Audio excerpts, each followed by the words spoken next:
Let's see. Yeah, I think. Let me check if we're live. Yeah, I'm checking as well. I need to have something in the background. You ready?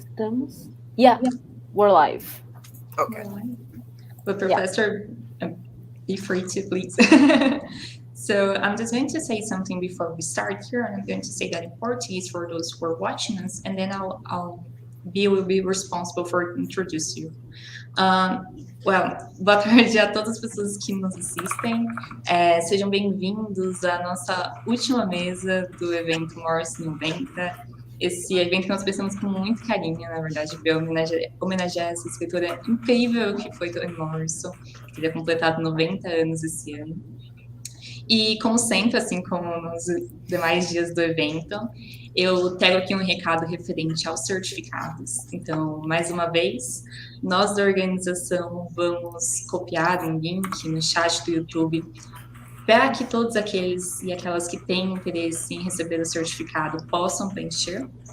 E após preencherem o certificado, não se esqueçam, por gentileza, de enviar um e-mail para lero@usp.br,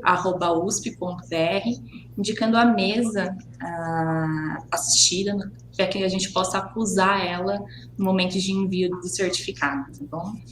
E, dito isso, passo a palavra para a Beatrice, né, que idealizou todo esse evento e que vai ser responsável por introduzir Professor Herman Beavers e Professor Carole Boyce Davies.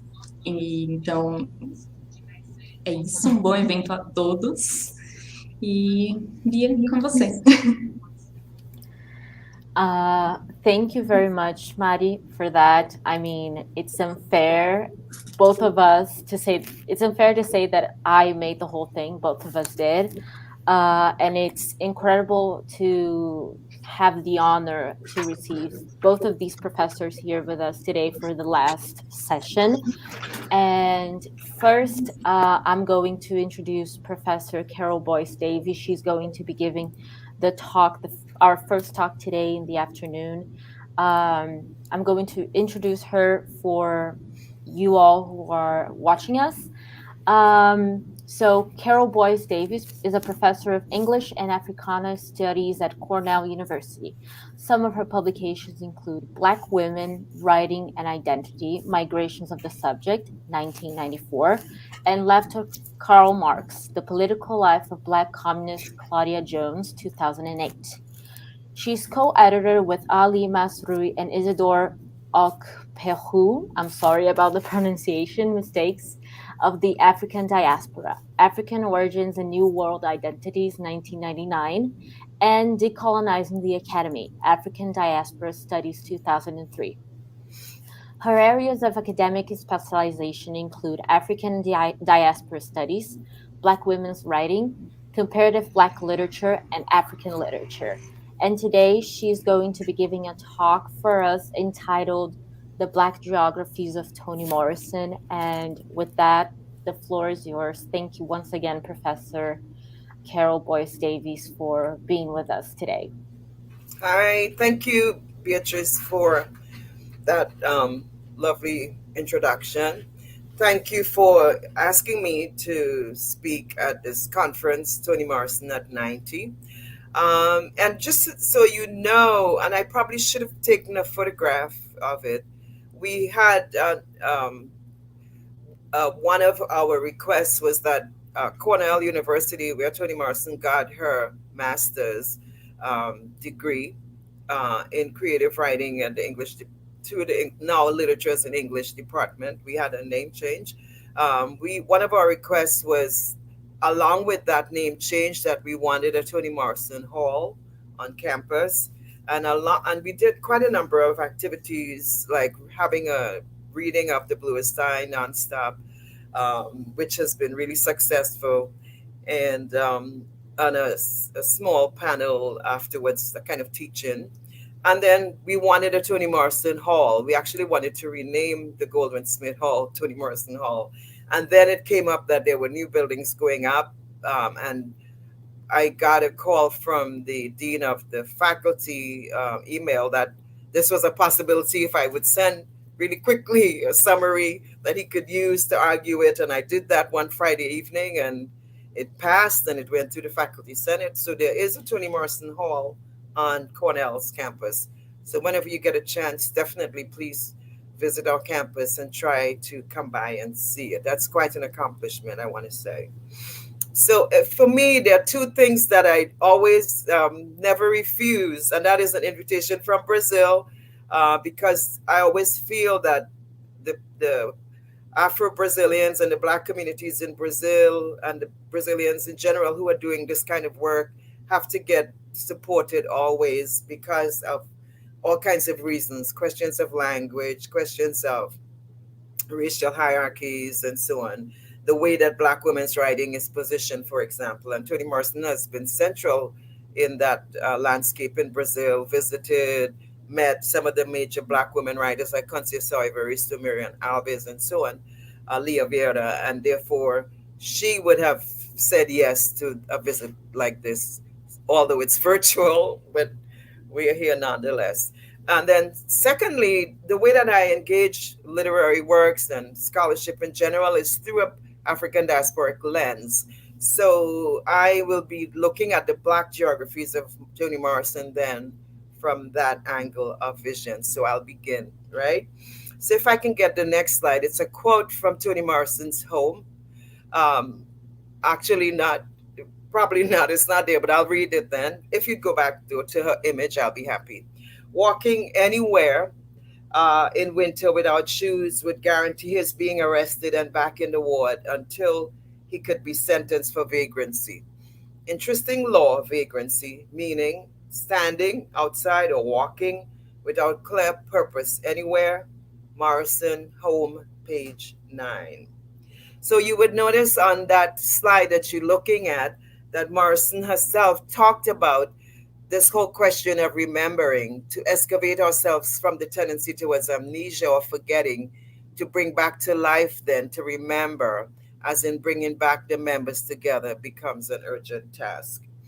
I find it accidental then, and not at all, not really unsurprising, that Toni Morrison had taught one of the leading activists of the Black Power period, who actually had voiced the famous Black Power slogan, and simultaneously also taught one of the leading African American intellectuals and theorists.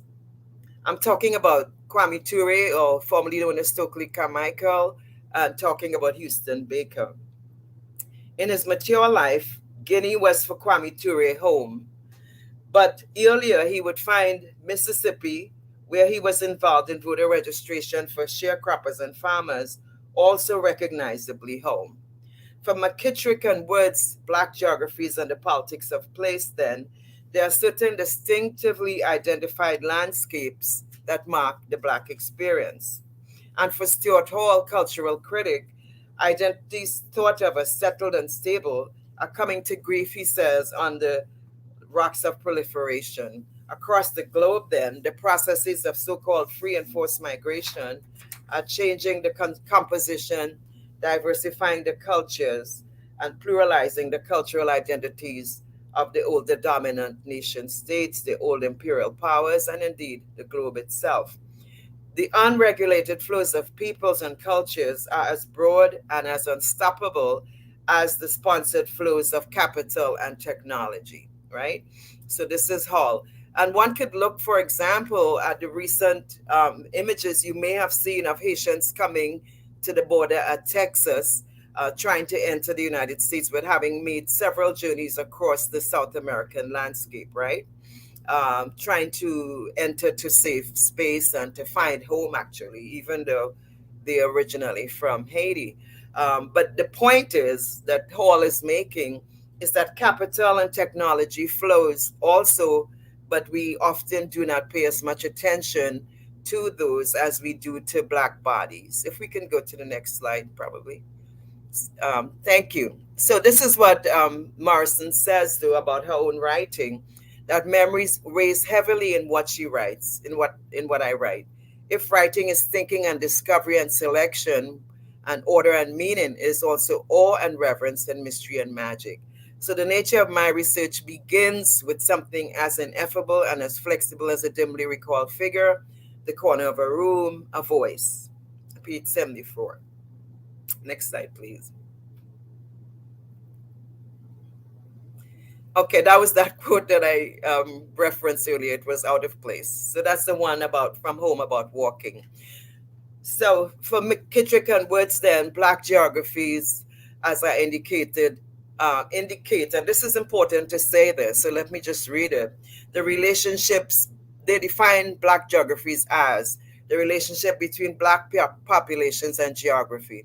Geography, then, a space, place, and location in their physical materiality and imaginative configurations, which all allow us to engage with a narrative that locates and draws on Black histories and Black subjects in order to make visible social lives which are often displaced and rendered ungeographic. In other words, Black people then live a certain level of displacement and operate then historically from that displacement and therefore create geographies that define how they interact in the world. So that gives a little bit of texture to that early point about vagrancy, but also about moving and also about walking. Next slide, please. And this is the Stuart Hall quote that I referenced earlier. So we can go on to the next one. So this is just a quick slide from UNESCO's, the UNESCO's website, which talks about the creation of Black geographies after the transatlantic demographic shift. And what I liked about this mapping is that it gives you some indication of the figures, the demographic numbers, right? So you can see where it indicates from West Africa to Europe, 0.3 million, following the major routes of displacement, right? 5 million ending up in the United States, but following a pathway that actually comes through the Caribbean and also up as well to places like Richmond, Charleston, New Orleans, and so on, but also going across to Mexico. Do you see that arrow? Through Central America, definitely to Brazil. Look at the numbers to Brazil, 5 million, right? Brazil, of course, getting some of the largest movements of people. So this is, in other words, talking about Morrison and Black geographies. For me, I have to situate it within that larger Black geographic movement, which is indicated around the entire world, but in the more recent centuries, because of that transatlantic demographic shift that created these geographies. And that's indicated, this is courtesy the UNESCO website. It indicates some of those movements, and you can definitely get copies of it in on your own if you need. But notice the bottom, it says between 1650 and approximately 1860, approximately 10 to 15 million enslaved people were transported from Western Africa to the Americas. Most were shipped to the so-called West Indies, Central America, and South America. Next, please. So that's for the displaced African or Black diasporic subject. We experience a movable concept of home. That's one of the first points I want to stress as something that I want to insist on. More in line with how Morrison would later characterize it. So remember, I mentioned two people that Morrison had the benefit of teaching. One was Stokely Carmichael, later called Kwame Ture, a Pan-Africanist activist who voiced the term Black Power, right? And this is what Carmichael says in his book, Ready for Revolution. Diaspora means survival. Like most African families of the diaspora, we are simply the survivors of the dispersal.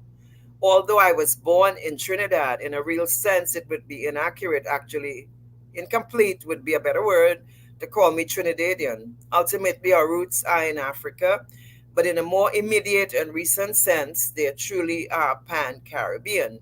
My mother's mother was born in Montserrat to an Irish planter and his wife, an African woman said to have been his former slave. Again, a common story right across the New World, across the so-called diaspora.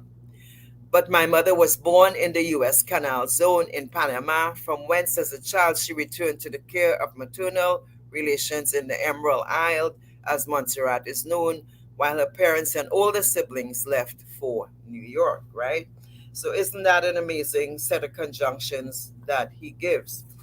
So Houston Baker, who is Morrison's student, as well as I indicated in the same time frame, they were in the same class, um, and navigated that black geography, which is called Howard University, an HBCU or historically black, the major HBCU or historically black university and college in the United States. And in a piece he wrote called There Is No More Beautiful Way in 1989, indicates that poetics as applied to the U.S. African American experience signals, quote, images that comprise the foundation of the human world, pages 139 to 140.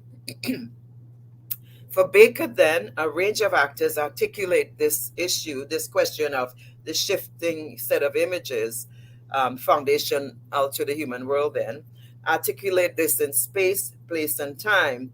And using then a variety of images in both poetry and prose, they articulate a self as well as a range of theoretical positions. It is this movement then outside then of what Glissant called forced poetics to natural poetics in his Caribbean discourse that I also want to locate Toni Morrison. Because for Morrison, one sees a kind of radical poetics which centers in its own way the dominant paradigms and actually normalizes the writivism or literary activism that she implants in all of her writing. In the pieces I Am Then, the documentary on her, she indicates, for example, people were out in the streets and I couldn't be there with small children as a single mother. Instead, I did it with language, with writing. And in several interviews, she insisted that she stayed where she was, i.e., occupied her own space, and invited or dared the world to come in to where she was. This is where she would begin then, from her origins in Lorain, Ohio, in the American Midwest, and where she would set her earliest works, the Bluest, Sula, Song of Solomon, using those landscapes still to engage universal themes of home, beauty, gender, and sexuality, and so on, and several others, as you know, of those brilliantly amazing contributions which made her the literary figure we cherish.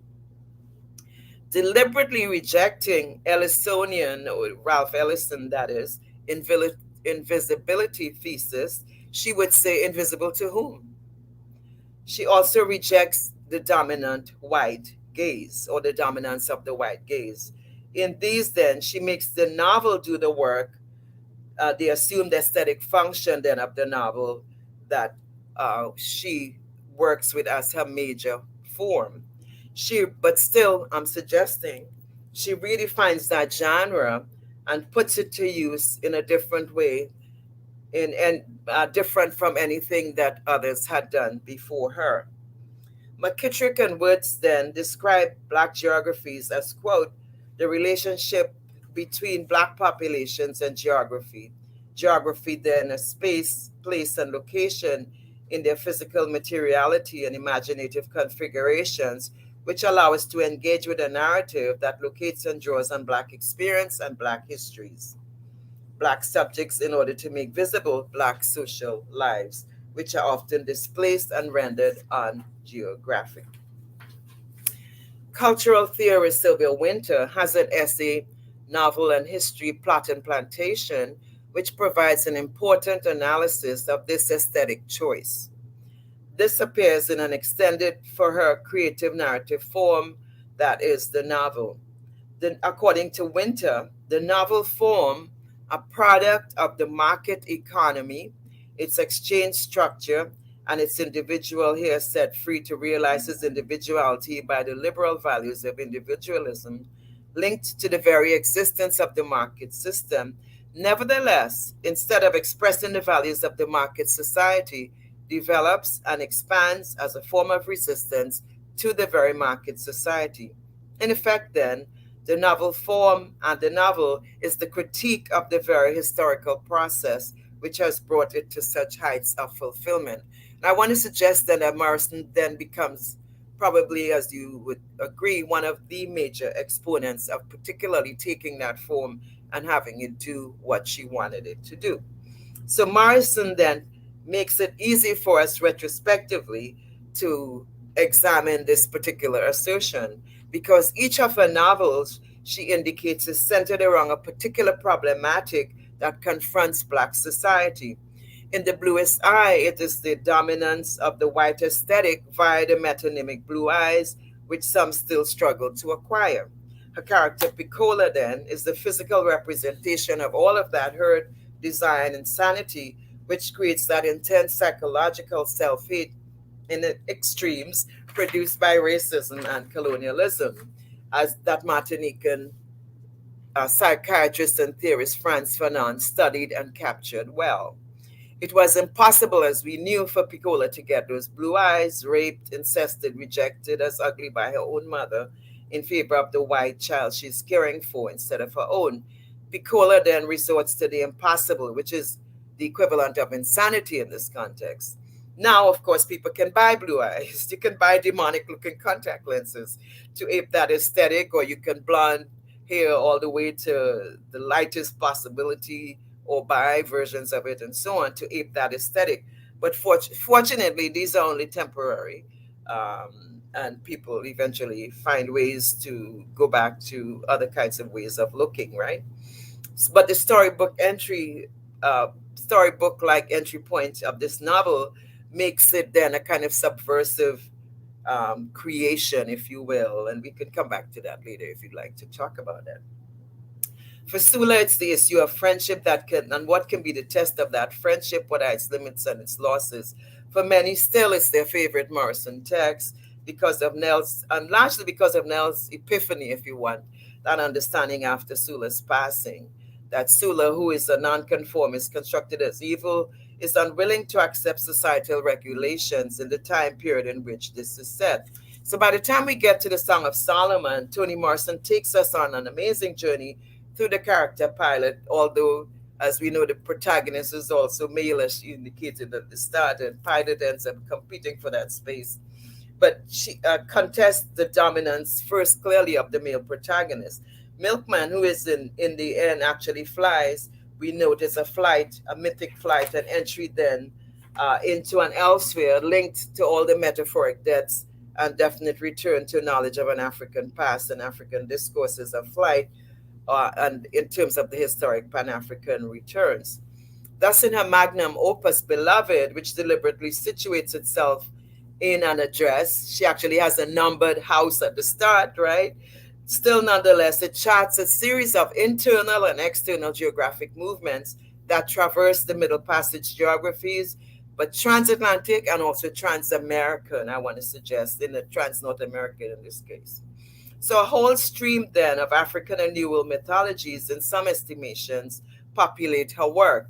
Here in Beloved, the Abiku or the Obanji child described in Achebe's Things Fall Apart is an African returned child who returns to haunt its mother. I developed this in Migrations of the Subject, which was cited earlier, Black Women Writing and Identity. But in the Caribbean, we also have another version of that, a strange derivative called the Duen or spirit of a child who dies before baptism. For Morrison, though, the central issue is also a pathway between mother love for itself and the dangers of overpossession of anything. I listened to Morrison at Cornell soon after Beloved had been published, listened to her talk about all the drivers for such an amazing production. The slave ship and its voyages, the voice of the ancestors, she would say, the return of the ancestors, the magical, scary family stories we are told or experience, and for her centrally as well, the bringing back to life of the dead girl whose society continues to discard. Even now, as you know, in terms of the hashtag Say Her Name that is developed by Kimberly Crenshaw and others. So we can read every Morrison text then as providing another geographic entry point, some more scopic than others. In A Mercy, we see America set then before it becomes itself when white people are also indentured and so on. But I'd like to center home, as you can imagine. For me, it captures best that Black geography that Morrison navigates. And home for me is one of the best places to do it because it has a framing of Black geographies and it's even in its naming of home, even though home suggests not movement, but it does in a way, right? And she deliberately has a protagonist who crosses the entire geography of the United States from the top all the way from Seattle, Washington to the south. So a bit more on the geography of home then. According to Dion Brand, Morrison writes then the overweening defining event of the modern world in the mass movement of race populations, beginning with the largest forced transfer of people in the history of the world, slavery, the consequences of which transfer has determined all the wars following it, as well as all the ones currently being waged. The point then, for Morrison, we see this revealed in on every continent. Sorry, we see this being waged. We see this in an interview in that she does on the Foreigner's Home.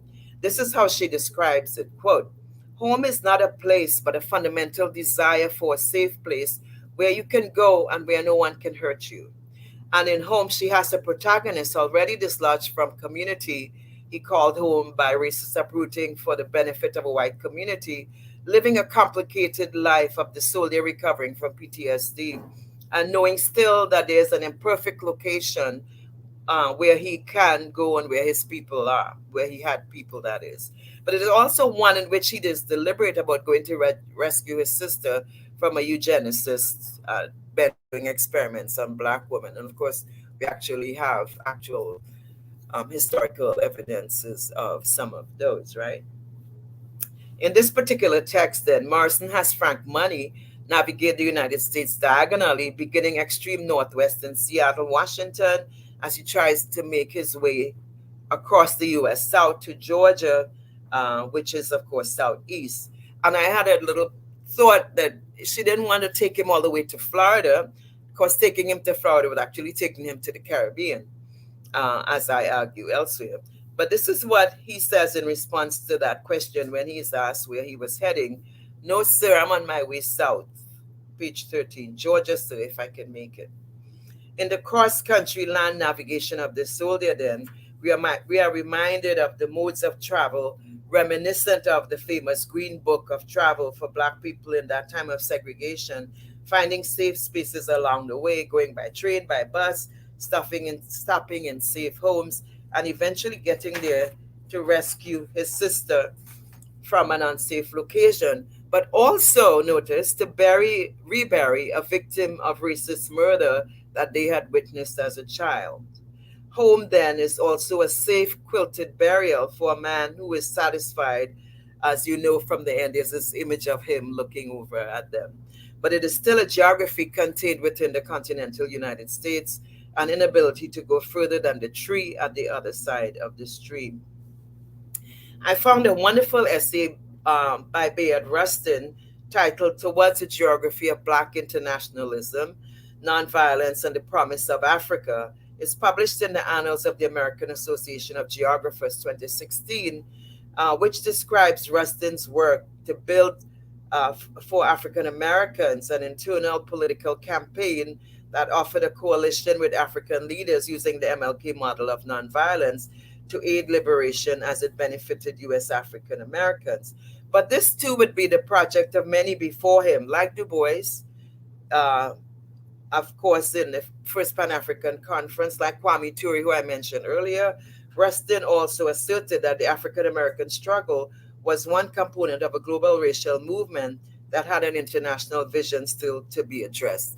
If I can get another slide, perhaps, maybe I'll see if that's one. Okay, this is just stopping to explain. This is an image of Kwame Ture Stokely Carmichael, who voiced Black Power and born in Trinidad, moved to the U.S., and did a lot of activist work in the U.S. South around voter registration, and then ends up in Guinea, where that would be his last place of residence before his passing.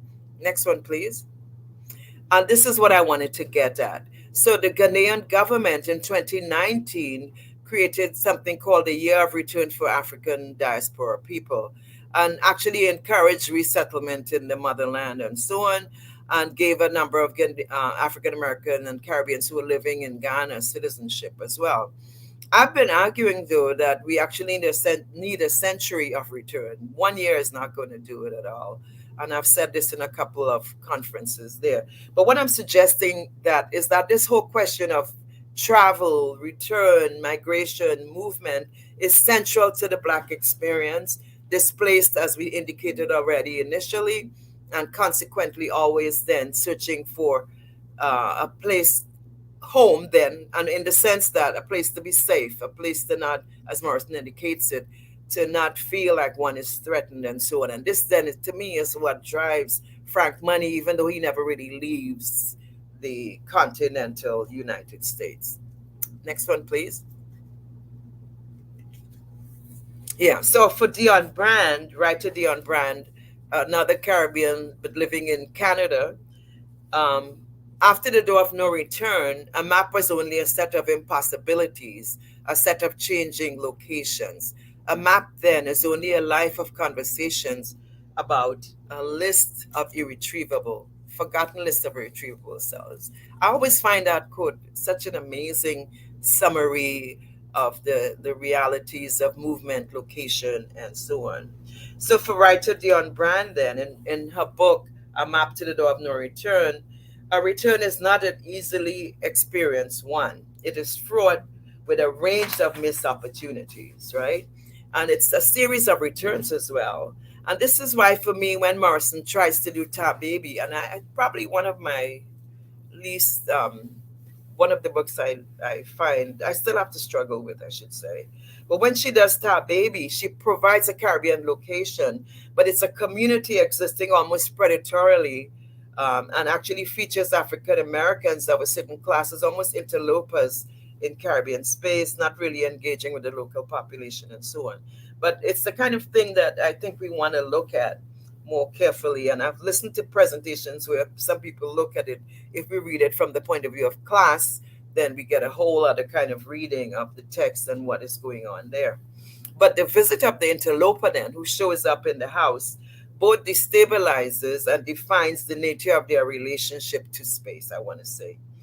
So we can, of course, pursue Morrison's theoretical work as, say, Playing in the Dark, how many essays and testimonies like The Death of September 11, which engage the issue of whiteness and the American literary imagination, and makes the claim that even though there is so much navigation to avoid blackness in American society, it is inescapable and it is always prominent. Definitely her editing of essays like the one on Clarence Thomas, Racing Justice, Engendering Power, and Anita Hill, Clarence Thomas and the Construction of Reality has to be considered as really ensuring that Black women are part of that landscape.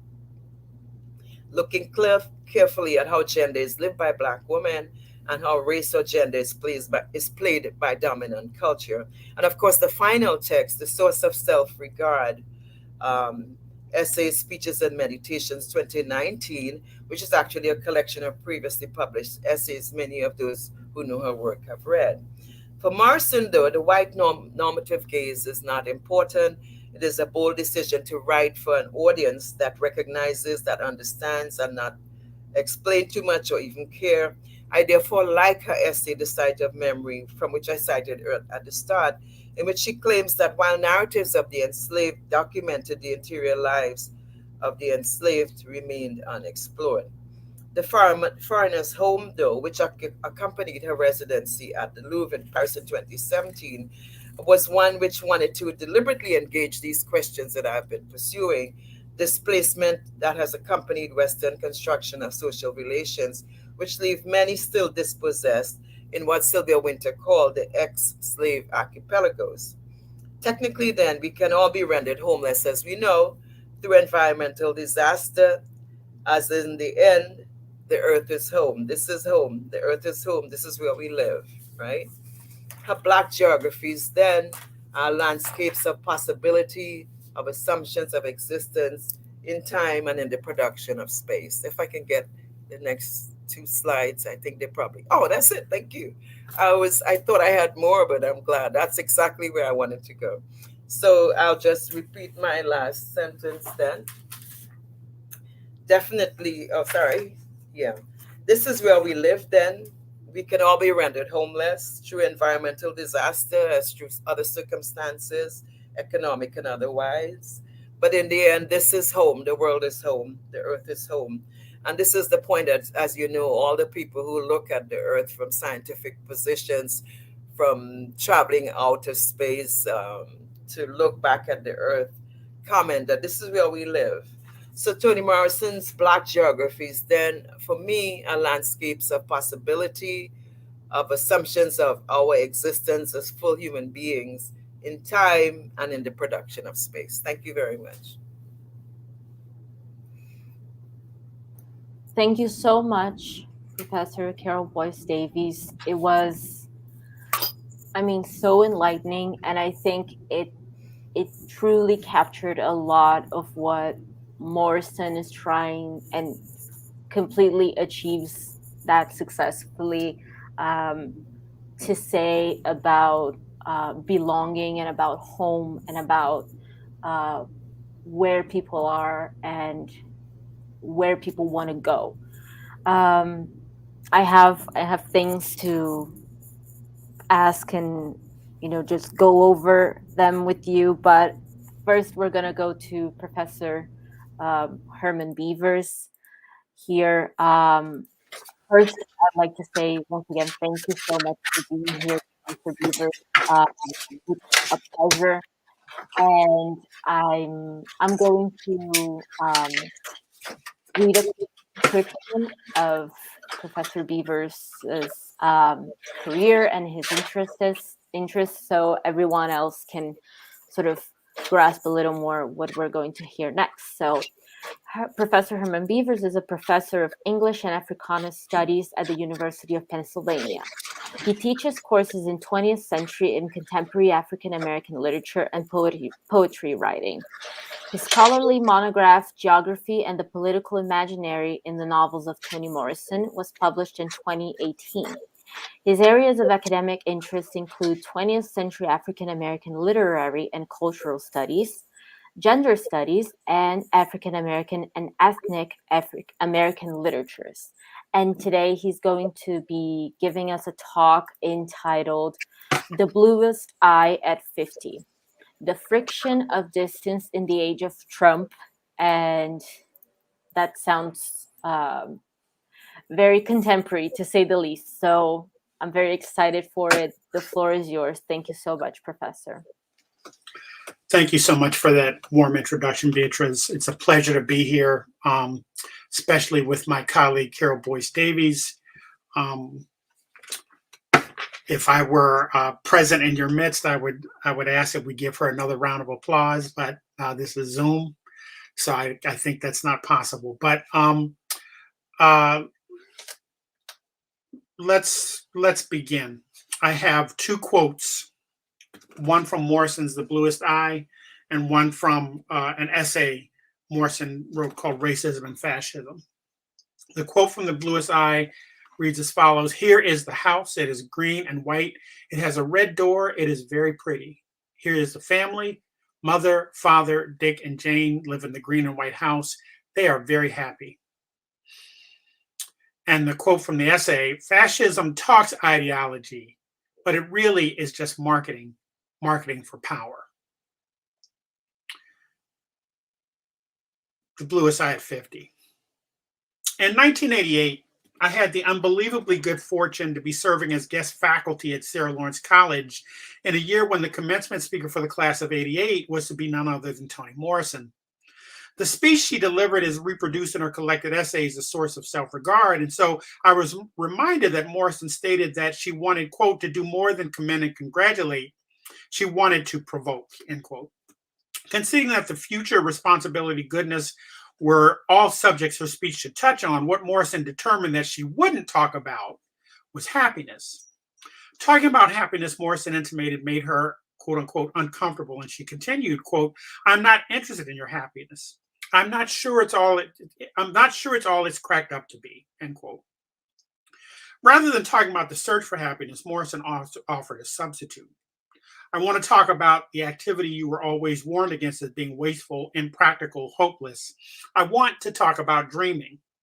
By Morrison's lights, dreaming in the form of directed daytime vision was of greater importance and salience, insisting, and quoting Morrison, "the intimacy that comes from pointed imagining should precede decision making. Our cause mongering, our action We are in a mess, you know. We have to get out, and only the archaic definition of the word dreaming will save us. To envision a series of images of unusual vividness, clarity, order, and significance, end quote. It was only by taking up acts of dream making, Morrison asserted, that we could avoid complicating what is simple or simplifying what is complicated, soiling instead of solving, ruining what should be revered. When I proposed to discuss the Bluest Eye's 50th anniversary in the year after the fourth year of President Donald J. Trump's term, I tried to think about why this particular coincidence was worthy of anything beyond a passing mention.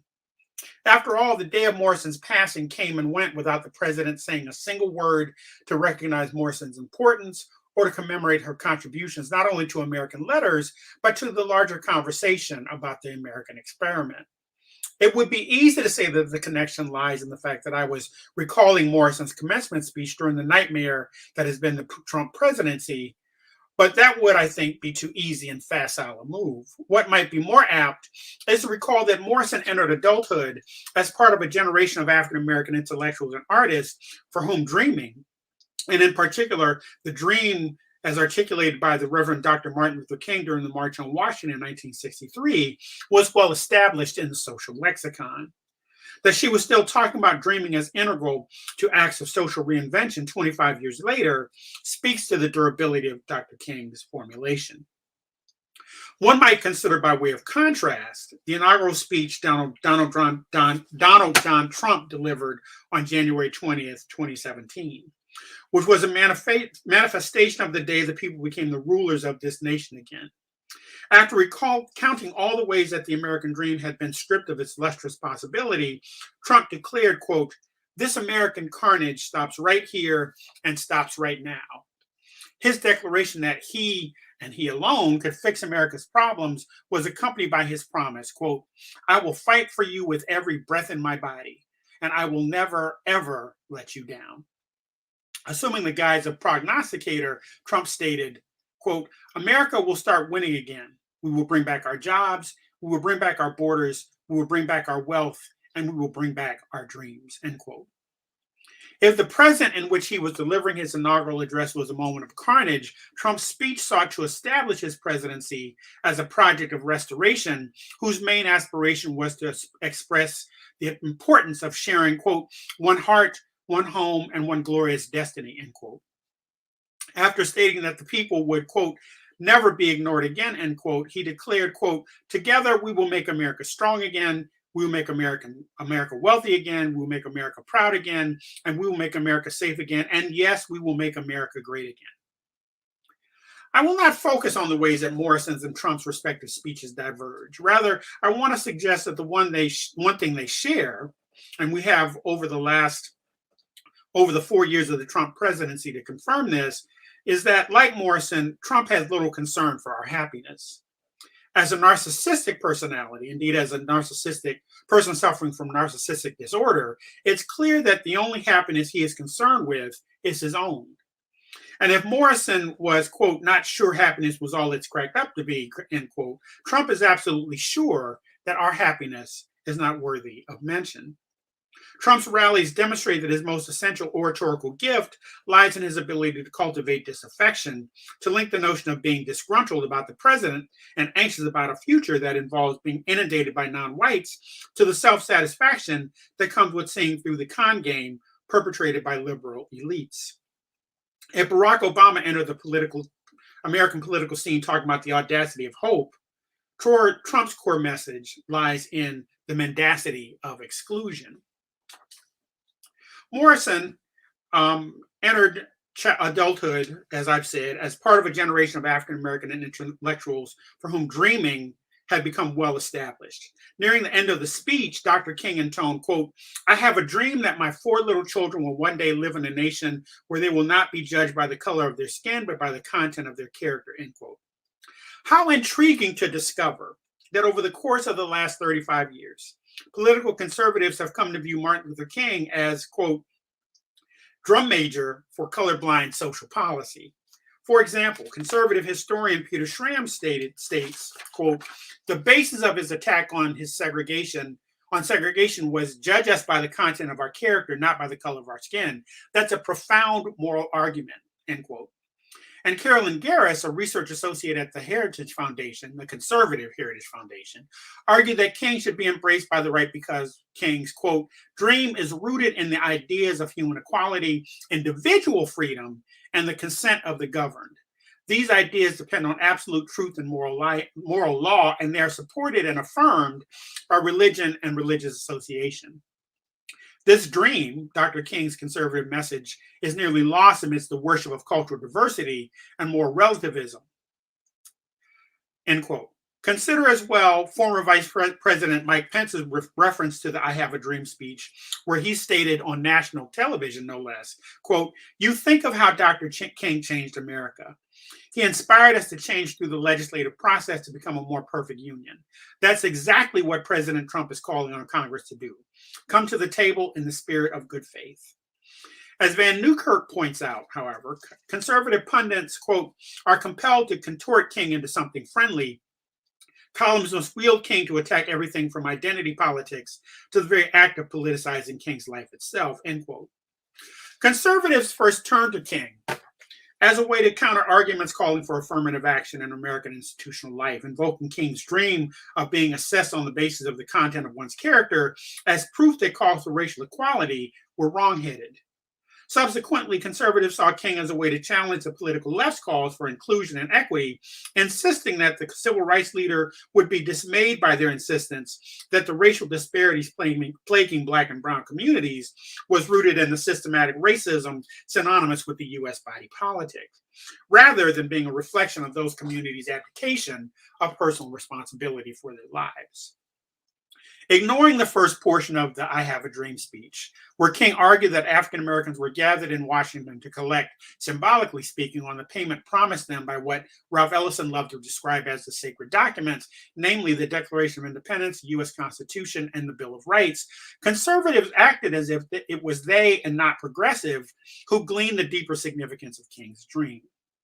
King's calls for economic equality, the end of housing discrimination, and protests against the Vietnam War, all of which cost him all the political capital he'd amassed in 1965, were all but forgotten. The ultimate sign of the conservative appropriation of Dr. King's characterological emphasis was U.S. Supreme Court Chief Justice John Roberts' majority opinion in the court's decision to gut the 1965 Voting Rights Act by saying, quote, the best way to avoid discrimination on the basis of race is to stop discriminating on the basis of race, end quote. The underlying interpretation at work in conservative citations of Dr. King's dream saw his call for a movement away from assessments based on racial designation turned on the implication that America would live up to its ideals when Black children were viewed as being no different from white children, who ostensibly were raised to value character over skin color, as if whiteness was synonymous with character. Conservatives view the dream as being King's assertion that the only way to achieve equality of whites depended on Blacks doing the heavy lifting. When Blacks abandoned calls for racial equality, whites would better be able to ascertain their character as if they had an intrinsic understanding of what it meant to place a high value on character. Despite King's assassination at the hands of white supremacy, a colorblind assessment of the United States meant that the civil rights movement was successful, and thus his dream was within easy reach. The main evidence for this, of course, was the election of Barack Hussein Obama as the 44th president of the United States. The coalition that combined to provide candidate Obama with the necessary votes to twice defeat his Republican Party challengers was proof positive that America had set aside its racist bias to elect a candidate whose racial identity was beside the point. The post-racial argument ignores or fails to understand that Dr. King's dream was purely aspirational, declaring that his children being judged on the content of their character was years in the future. By speculating as to how, in a transformed America, his children's lives would differ from his own, Dr. King insisted that the struggle would be transgenerational.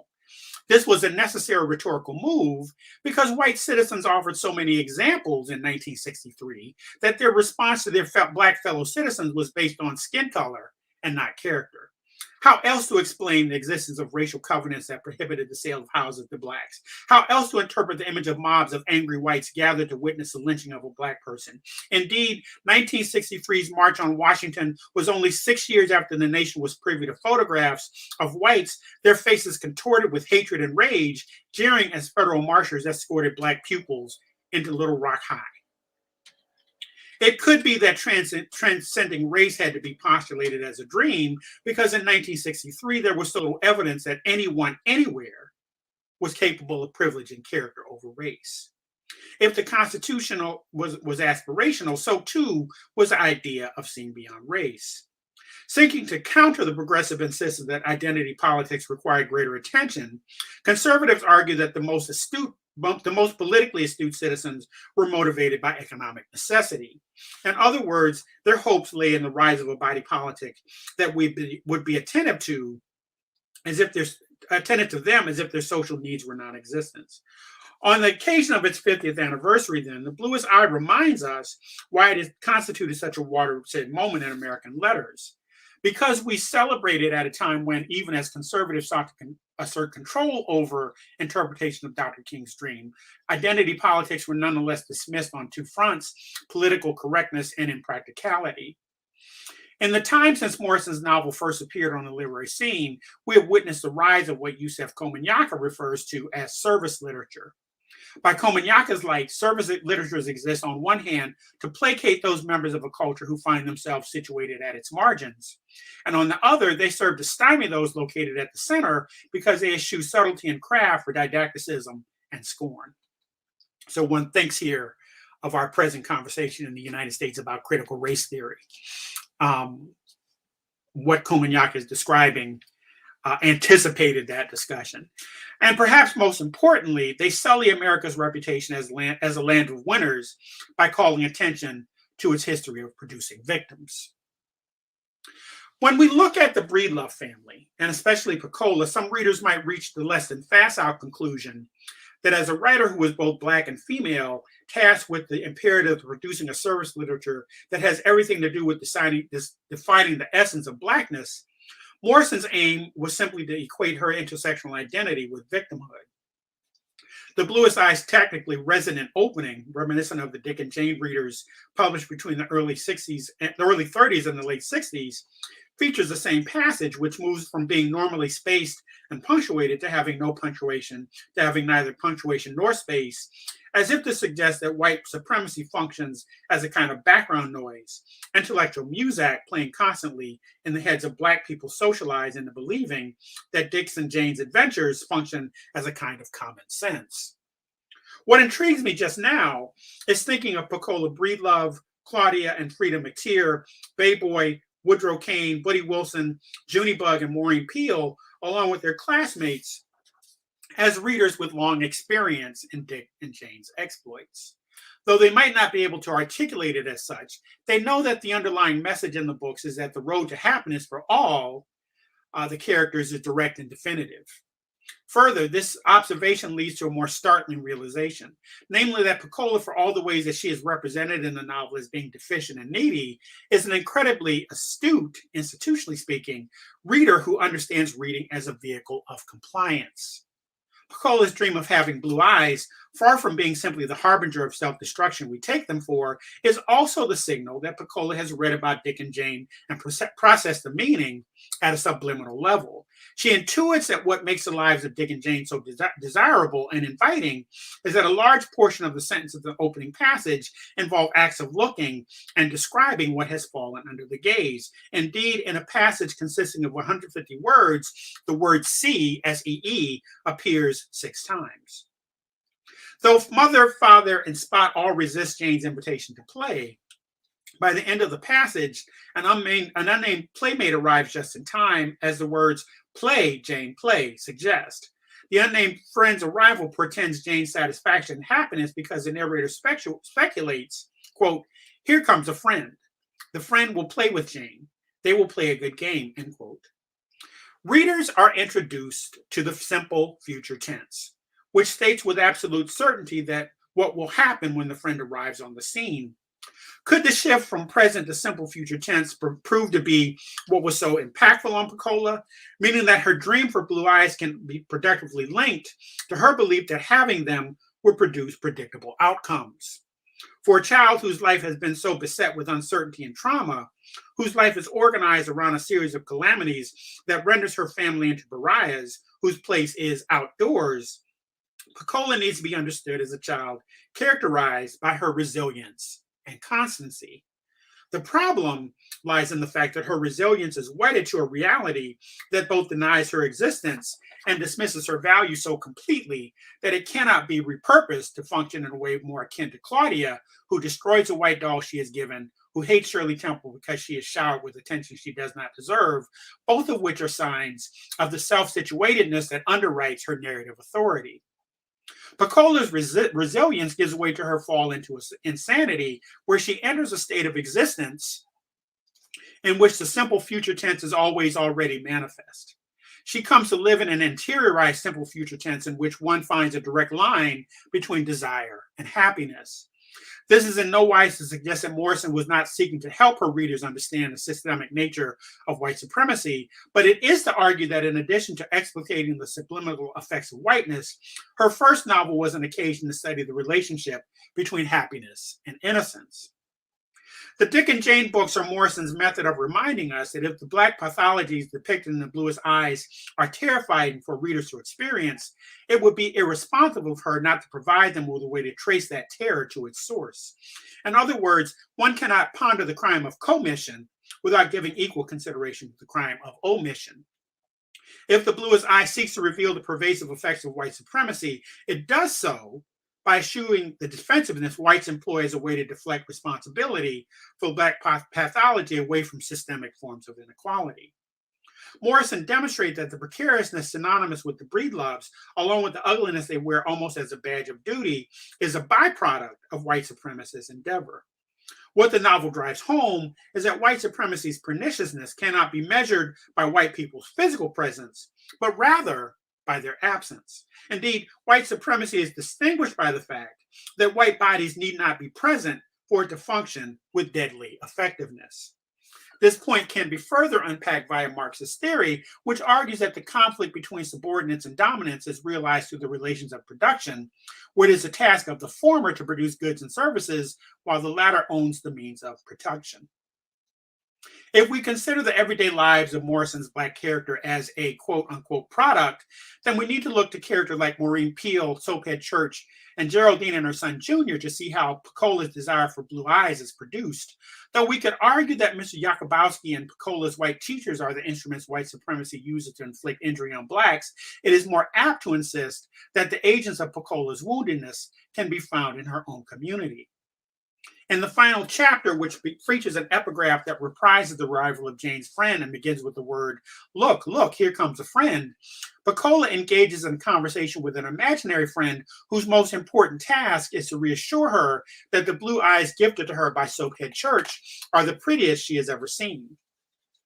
But her eyes are both the vehicle of her happiness and the avatar of her insanity, such that her community loses the ability to look at her.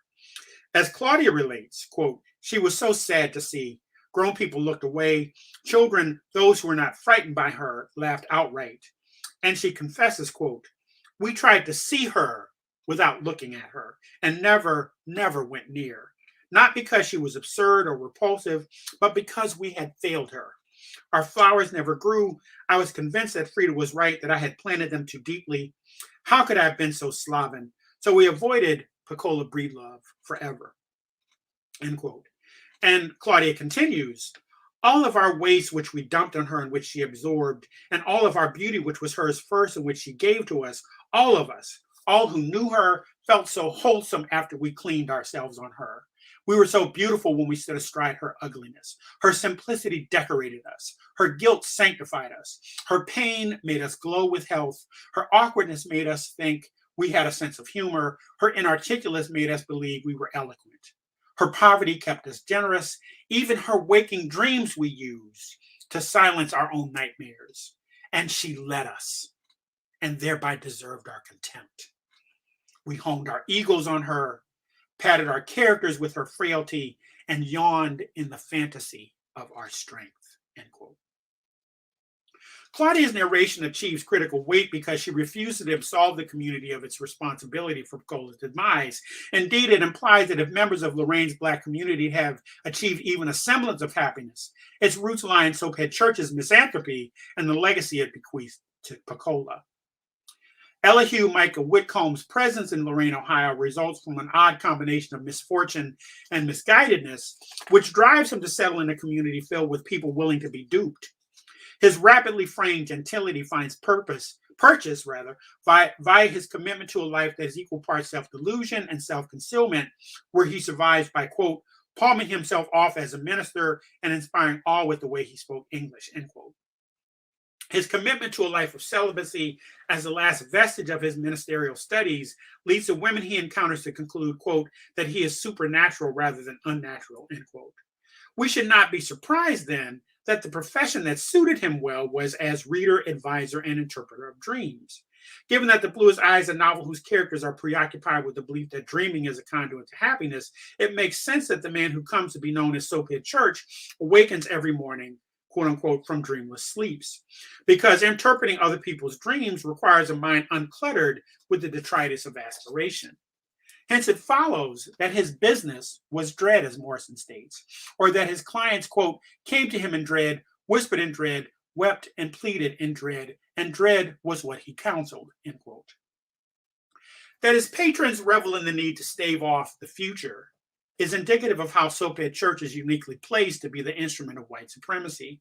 After all, his family's legacy is rooted in their commitment to separating themselves, quote, in body, mind, and spirit from all that suggested Africa, end quote. Quoting again, lightening the family complexion and thinning out the family features and proving, quote, beyond a doubt, de Gobineau's hypothesis that all civilizations derive from the white race, that none can exist without its help, and that a society is great and brilliant only so far as it preserves the blood of the noble group that created it.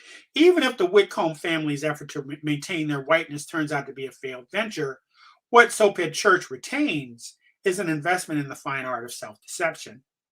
But this is equally the case with Maureen Peale and her family, members of Lorraine's Black middle class. The delight that Maureen inspires in her white teachers and classmates directly contradicts the hostile resistance Claudia and Freedom aim in her direction. Described as, quote, a high yellow dream child with long brown hair braided into 2 lynch ropes that hung down her back, and, quote, as rich as the riches of the white girl swaddled in comfort and care, end quote, the complexity of Maureen's character lies in her instrumentality. Though her family's litigiousness should be a source of empowerment for the entire community, the fact is her uncle's lawsuit against the Isleys in Akron, and Isleys is a ice cream shop that caters to mostly to white communities, goes through because of his friendship with a sympathetic policeman who vouches for him, most likely because he is light-skinned and thereby exceptional. Hence, Maureen and her family constitute the flashpoint for the ways that Black social, that is, upward mobility, is anathema to collective forms of resistance, their individual ascent constituting a primary motivation. Describing her hair as, quote, lynch ropes hanging down her back, then, is suggestive of the ways that she functions as an agent of white supremacy, which is further signaled by how quickly she befriends Pacola, signified when she buys her an ice cream cone, only to turn on her because her place in Lorraine's contorted racial configuration makes it expedient to do so. Geraldine and her son Louis Jr. are likewise instruments of white supremacy's insidiousness, which becomes clear when we place a passage that explicates Maureen Peale's exceptionalism alongside a passage detailing her disdain for larger, darker-skinned Blacks. Claudia describes how the former, Maureen, enchanted the entire school. When teachers called on her, they smiled encouragingly. Black boys didn't trip her in the halls. White boys didn't stone her. White girls didn't suck their teeth when she was assigned to be their work partners. Black girls stepped aside when she wanted to use the sink in the girls' toilets, and their eyes genuflected under sliding lids. And how Geraldine, the latter, explains the difference, quote unquote, between colored people and niggers to her son thus, quote, colored people were neat and quiet. Niggers were dirty and loud. He belonged to the former group. He wore white shirts and blue trousers. His hair was cut as close to his scalp as possible to avoid any suggestion of wool. The part was etched into his hair by the barber. In winter, his mother put Jergens lotion on his face to keep the skin from becoming ashen. Even though he was light-skinned, it was possible to ash. The line between colored and nigger was not always clear. Subtle and telltale signs threatened to erode it, and the watch had to be constant. 50 years after the publication of The Bluest Eye, communities across the African diaspora continue to adhere to the standards of beauty the novel implicitly critiques. For example, epidemiologist Veta L. Sanders Thompson reports that, quote, skin tone is responsible for social stratification in the African American community, unquote. Moreover, quote, light skin is seen as a valuable social resource, allowing the individual to receive preferential treatment in a variety of situations, including educational, occupational opportunities, income, and attaining prominence within the community. She likewise goes on to comment that the sale of American cosmetic products in West Africa are a multi-million-dollar business, as is the purchase of Indian hair for extensions and weaves. But as sociologist Karen D. Pike argues, the impulse to look at internalized racial oppression has not gained prominence in social scientific circles and is, in fact, deemed so pernicious a topic as to warrant a taboo, end quote, among researchers.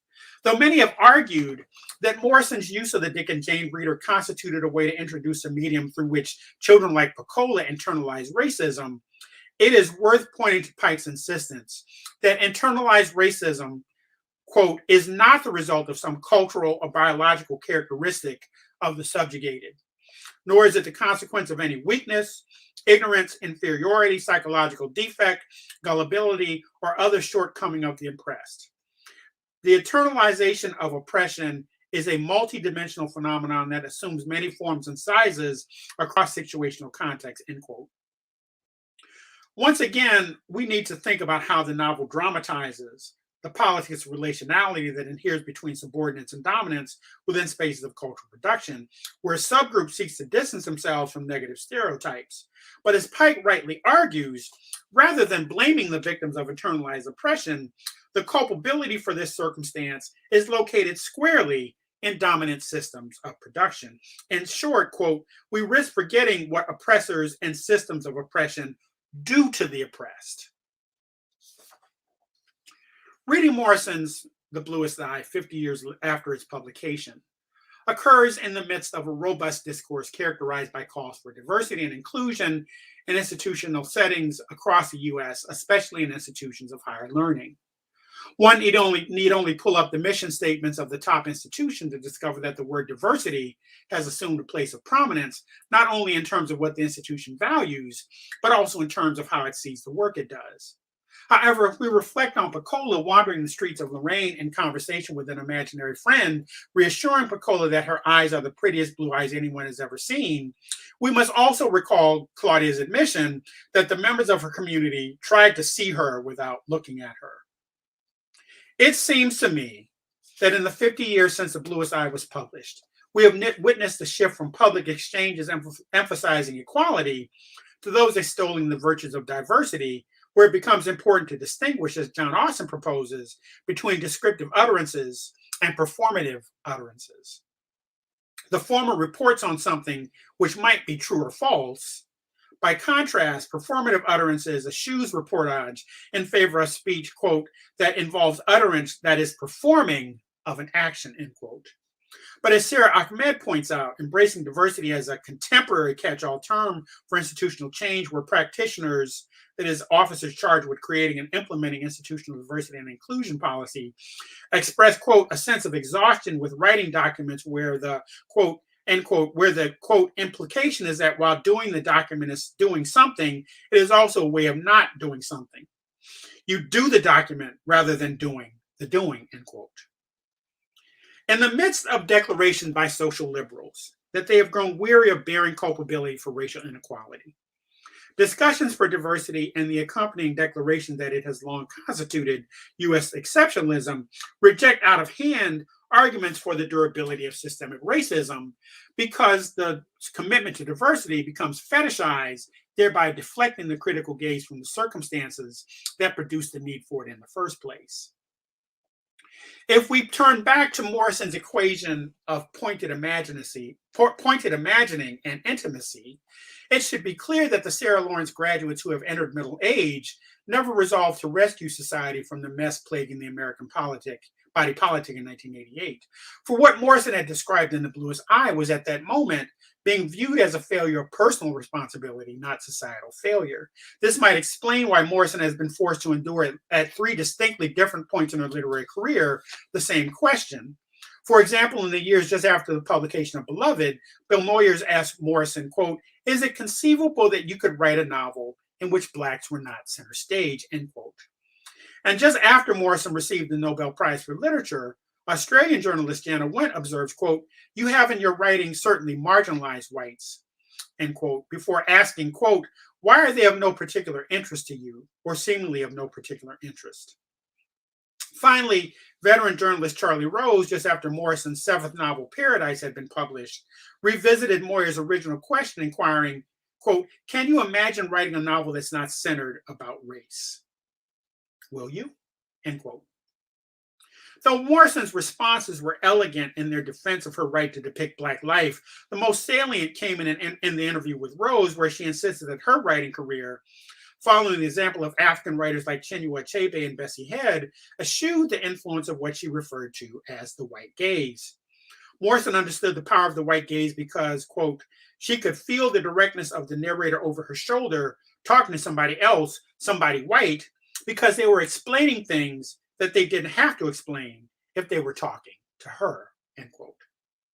However well-intentioned the questions might have been, Moyers, Wentz, and Rose's interrogations recall the conservative call for progressives to embrace what might be characterized as a commitment to color blindness. Though I would take issue with Robin DiAngelo's positioning of herself outside of the purview of white supremacy in her book, White Fragility, her points about the state she refers to as white fragility has some utility, and I quote, "Whites consider a challenge to our racial worldviews as a challenge to our very identities as good moral people. Thus, we perceive any attempt to connect us to the system of racism as an unsettling and unfair moral offense. The smallest amount of racial stress is intolerable. The mere suggestion that being white has meaning often triggers a range of defensive responses. These include emotions such as anger, fear, guilt, and behaviors such as argumentation, silence, and withdrawal from the stress-inducing situation." DiAngelo concludes that the responses such as these work to reinstate white equilibrium as they repel the challenge, return our racial comfort, and maintain our dominance within the racial hierarchy. She says, "I conceptualize this process as white fragility." Though it, quote, triggers discomfort and anxiety, DiAngelo proposes that white fragility is born of superiority and entitlement. In fact, she notes, quote, "It is a powerful means of white racial control and the protection of white advantage." One can be certain that Morrison's novel depicts a community that ultimately fails to enfold one little girl, Black girl, in an encomium of love and care. But that failure can be viewed as a form of rhetorical doubling, in which Pecola Breedlove, and by implication her entire family, can be viewed as a single casualty in overall successful effort of Southern Blacks who move north to realize their dreams, or in a way that is both more troubling and more insistent, as an end product of white supremacy's constancy, its ability to conscript Black people and ethnic others to perform the labor necessary to ensure its primacy. Rosemary Villanucci, the little girl Polly comforts instead of her daughter, Polly's love of Hollywood cinema, and more directly, Geraldine and her son Junior, Maureen Peale and Soaphead Church, can all be understood as instruments constituting the drama that takes shape as Pecola's Dream for Blue Eyes. It is a drama that demonstrates both in 1970 and 2021 that the kind of intimacy and pointed imagining whereby in 1988 Morrison intimated the need to subordinate happiness to a sense of transformative purpose have yet to take substantive shape. This might be a moment when one might pose a question regarding the limitations of dreaming, since dream labor does not involve musculature and bodies aching to be in the street. must extend the time between wakefulness and sleep. But it must also be a moment when we recall Morrison's observations in an essay titled Literature and Public Life, where she states, quote, fictional language can be alternative language that can contradict and elude or analyze the regime, the authority of the electronically visual, the seduction of virtual. The study of fiction may also be the mechanism of repair and the disconnect between private and public. As we celebrate Morrison's achievement, her commitment to eradicating the power of the white gaze, let us remember that there are yet more Pecolas in need of love and attention who continue to need books whose mechanisms of repair affirm them in the blink of an eye. And I'll close here. Pecola's imaginary blue eyes institute a gaze that fetishizes the simple future tense, which leads me to say that it makes little sense to compare Barack Obama's inaugural address with Donald Trump's, since Obama, no less than Trump, spoke to the crowd in an idiom dominated by the simple future tense.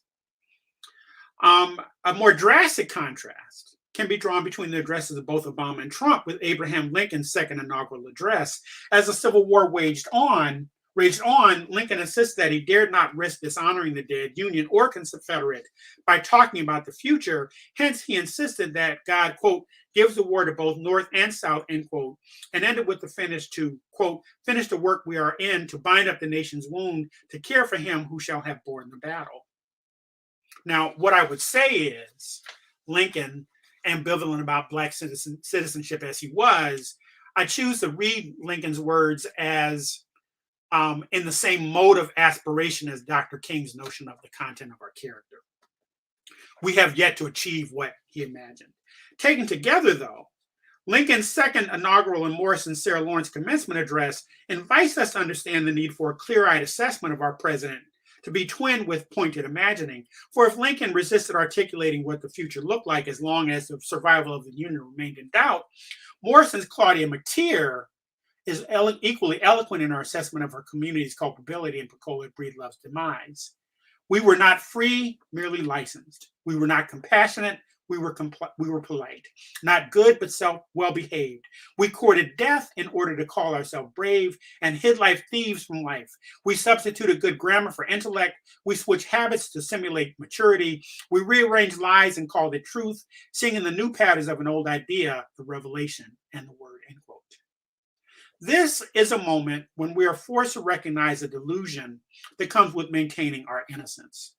Morrison's language reminds us that progress always comes at someone's expense, and we dare not step into the future till we acknowledge its losses and its costs. Thank you very much.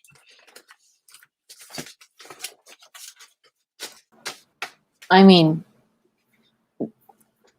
it's a shame that if we clap hands, everything would be like distorted and things like that, because both of your talks, I mean, they're worthy of like loud hand clapping, and they were really moving, beautifully moving, especially as someone who has just started to read Morrison. I've never read Morrison before this year, so everything is just kind of slowly painting this picture for me.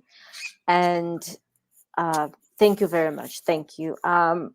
We have some questions, but in order to introduce them, I'd like to touch on a few things that firstly Professor Boyce Davies talked about, which is the movable concept of home.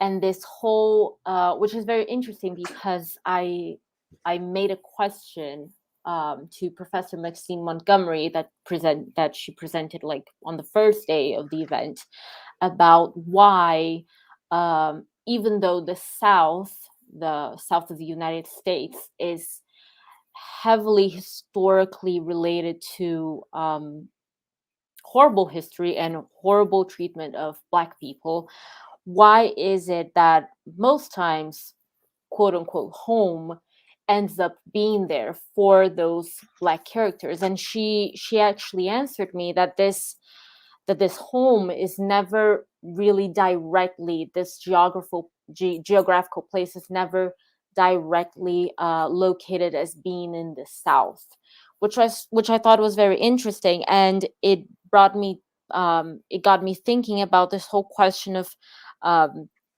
traveling and returning to Africa and the Africa diaspora.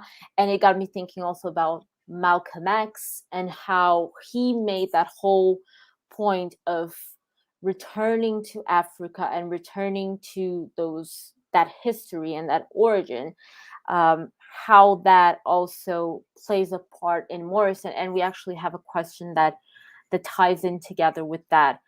That is, Professor Davies, are there any portrayals of Africa itself in Morrison's work? Also, how do her characters relate to the African continent? I think that you could talk a little bit about that. And Professor Beavers, please feel free to hop in and just comment on that, please.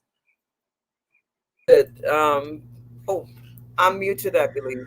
Yeah, I unmuted you. Unmuted me, right? I would say Beloved is that place. And that's where she's really trying to go there. Particularly that last bit where she has the crossing, actually. But also the memory of Setha and her mother and all of that. So I think we want to say, particularly from global Africa. And this relates to your question in terms of that person wondering where is home. And I think this is what Morrison was getting at. And also Stokely Carmichael that I mentioned earlier, because there was a nice quote I wanted to include, but I didn't want to make it too extensive, where he talked about working in Mississippi, and he's doing voter registration, and he said for some reason that felt like home, and he met Fannie Lou Hamer there, and she goes to Guinea, and she said when she goes to Guinea it also felt like home. So this is the question. That's why I ended on that more expansive note about the earth is home. And we human beings are locked into these horrible separations via borders, which are nation states, which are created for very specific reasons of management of populations and ownership and so on. So this is why I made that point. When the Haitian migrants end up traversing all over trying to get home, they're trying to get somewhere. And for Morrison, as I said in my paper, quote, I'm looking at the quote, home is not a place, but a fundamental desire for a safe place where you can go and where no one can hurt you. So this is for the Haitians, why people say, well, why don't they go back home? Or the US government sends them back home ostensibly to Haiti. But Haiti has been so disturbed, so affected by all of the various machinations following their willful attempt to challenge slavery as the first country that rejected enslavement, right? And then having to pay reparations. So their money went not to build their state, but to give back to France. So there's a criminality in how we understand the world when we lock people into those horrible borders. So you're not getting Morrison like doing an Africa visit in her text as a fundamental textual, locational, geographic reference, but it infused in all kinds of ways in the symbolism, in the way that she develops Beloved, for example. And this is why I argue that Beloved is like almost like what Achebe calls the Abiku child who comes back to haunt the mother. And it's a different thing in the Obanji or Abiku reference, because usually it's a woman who gives birth and loses, and the child comes back and back and back. But there are several versions of that in Caribbean and African diaspora culture. Puerto Ricans have it. I'm sure you have a version in Brazil as well, where there's a kind of spirit of an unborn child. And to me, that's a reference to like an incomplete manifestation then of human identity and human existence, still struggling for some sort of presence. So for me, when she brings back Beloved, the Black girl, as she says, bringing her back into existence in every text, as she says, this is in the essay Unspeakable Things Unspoken, the fingers here, the hair, the eyes, bringing her back until she really boldly brings back a figure in Beloved. Yeah. And then has had to sort of enter this sort of New World mythology, which she populates with her presence in a really difficult way. But this is why I thought the film version of it didn't capture it, because they got the ghost story as opposed to sort of the essence of this presence coming back and so on. So it's an interesting question. So I would, again, not Africa in the way that one would expect it in terms of an actual textual reference, because she doesn't want to do that. She doesn't really go there in that way. But a kind of global Africa and the sensibilities that we create in our mythologies, right? And Winter has a really interesting frame where she says, and I'm teaching Winter this semester, this is why I'm bringing it all the time, that for Winter, indigenization for Black people happens when they put their stories in the landscape, when they put their ghosts and in the landscape. And she draws a really fine distinction between the plantation and the plot. The plantation is where the Europeans use the landscape for monocultural plantation economies that they then want to take away. The plot is where Black people grow their little food, grow their collard greens, create out of that soul food or whatever it is they're doing, and therefore create an indigenized version of a culture. They are the ones creating culture. They're forced to come to the New World. They didn't come on their own, as we know. And then they have to find ways then to integrate and to work with the indigenous population that is left, right? Because keep in mind, a lot of the indigenous populations were destroyed, but we still have many people still there, right? So we have all these mergings taking place, and Black people sort of indigenizing, putting their ghosts in the landscape, putting their food in the landscape, putting themselves in the landscape, but also always being displaced. That's the other piece of it that we want to capture. This is what you see in Home when he's traveling across the U.S. and her point about vagrancy, with which I begin, and so on. So that the Black subject is a displaced subject, always still trying to find home, that safe place that Morrison identifies as her meaning of home. Yeah. I found it interesting when you were talking about Beloved and her return, and how this return sort of something reminiscent of home. It should be, or you would expect it to be happy, or you would expect it to sort of have results that are good and that are bountiful and that are just, you would expect that it would be everything that you would want it to be. And actually what happens is that once Beloved comes back, things start to unravel, and that's when the family detaches more and more from the whole community. So I think it's interesting that in that sense, for Morrison, one thing, this relationship to home is not like just simple and straightforward, like, yeah, going back home, African diaspora, and Africa is the almighty home and our land, and it's going to be completely great and trauma-free, sort of. Exactly. So I think it's home. That's why I ended there. Exactly. And Stuart Hall has a good point about that, where he says that mythic desire for Africa often jumps over the fact that in the interim, Africa had colonialism. Africa had all kinds of other issues that they're struggling with. So therefore, this logic of return is never going to be smooth anymore. And that's why I like the Dion Brand quote. I'm sure when you have some thoughts on this question about the representation of anything Africa. I think you've covered it pretty well, but I as you were talking, I thought about Michael Gomez's book, Exchanging Our Country Marks, where he talks about the fact that there couldn't have been a breach or a separation between indigenous Africans who were brought to the New World and African Americans who had been born in the New World and therefore had lost many of the language skills, because he points to the fact that these people escaped from slavery together and created maroon communities.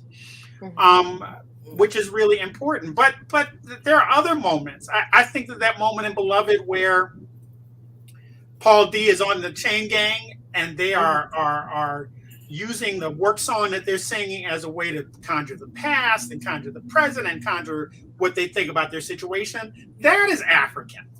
That is what Professor Davies is talking about when she talks about, sort of constructing ghosts, because what they make possible is the sort of reduction of them to physical bodies.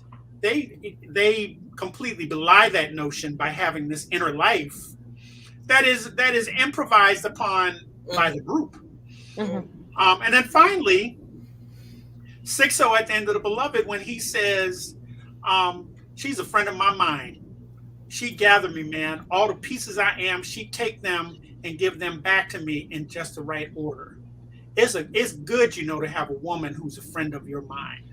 If that is not an African diasporic concept, I don't know what. Sort of a reconstitution of the self as well, isn't it? Yes. Which is why he's being burned at the stake, and he's laughing, and because he doesn't understand death in the way that we do in the West as this final thing. He understands it as a transition. Yeah, and the other reference would be Song of Solomon, where he that ending where there's Suleiman, that almost enter in that other space. I do have it in the paper, but I didn't go into it in any depth.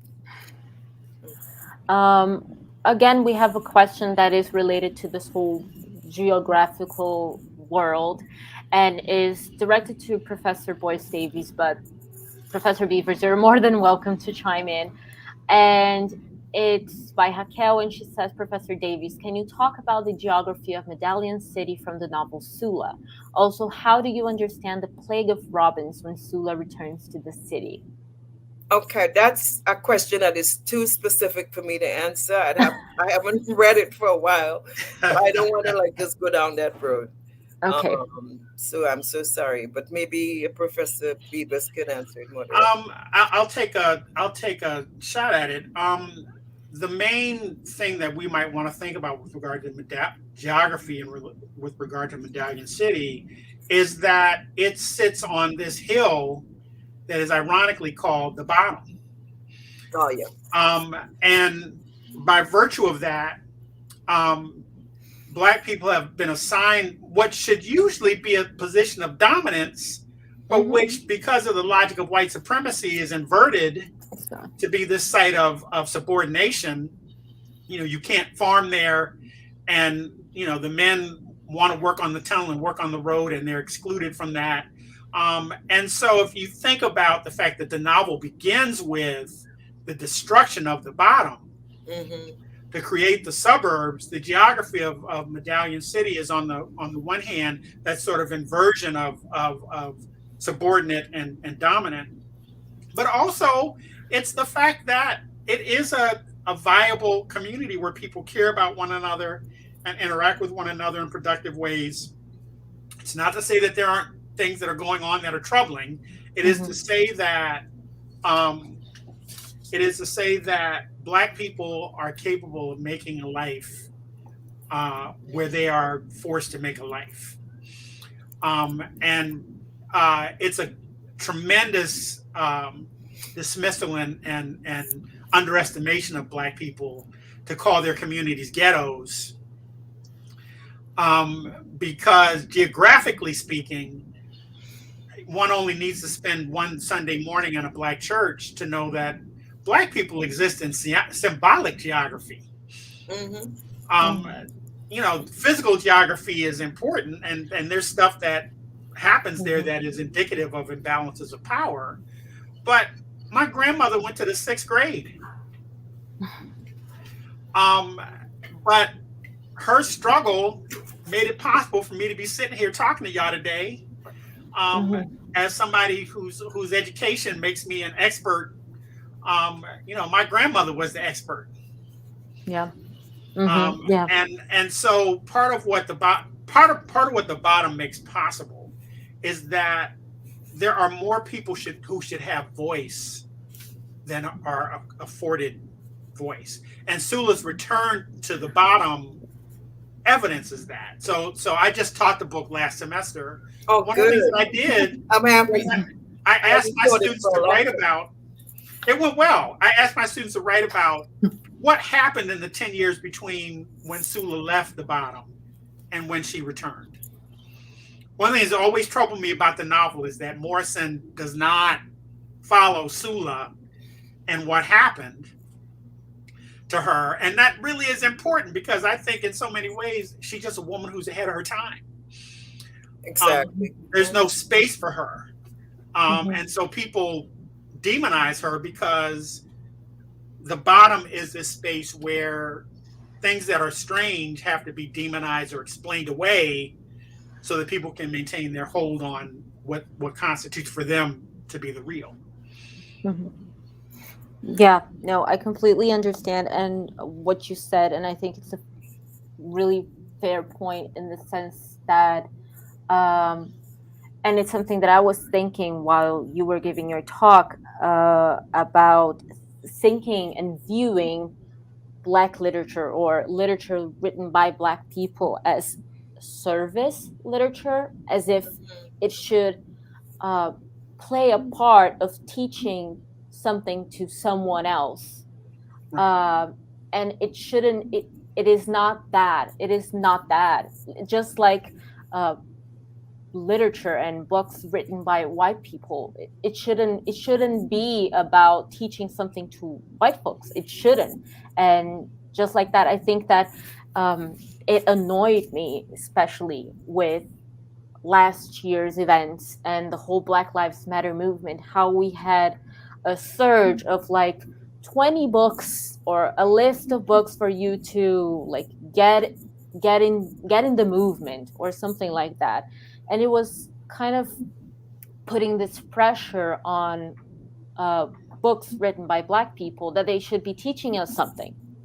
When especially, and I saw like Beloved and the Bluest Eye countless times in those lists, and every time I saw it, I kept thinking of her interview and her countless interviews where she would say, "It is not my point to teach you anything." Just like when you read Beloved, and as I was reading Beloved, as I was reading it, I was like, I have no guide in this. I have no guide, and the narrator, no one is giving me any guide. I'm completely lost in the beginning of this book, and I don't know what to do. And that's exactly what she wanted. That's exactly what she was aiming for. And I think it's rude to expect any more direction from that.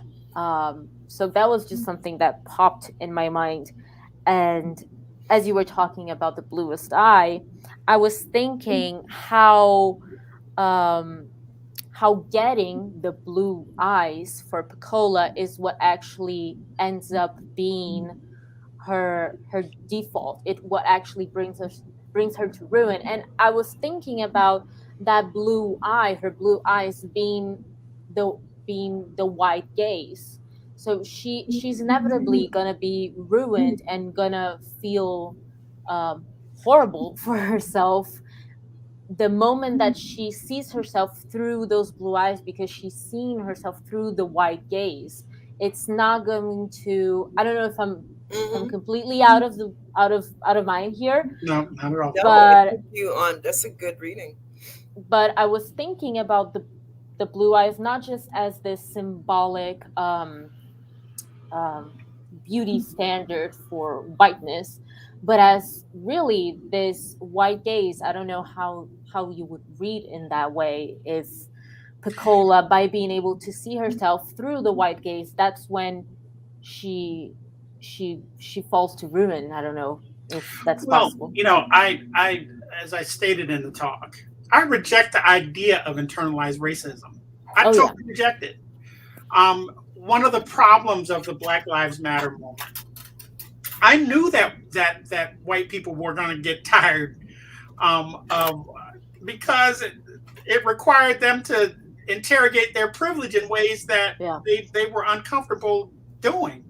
That's why we're having all of this discussion about critical race theory and white children feeling bad about themselves. Well, I've been teaching African American literature for 35 years.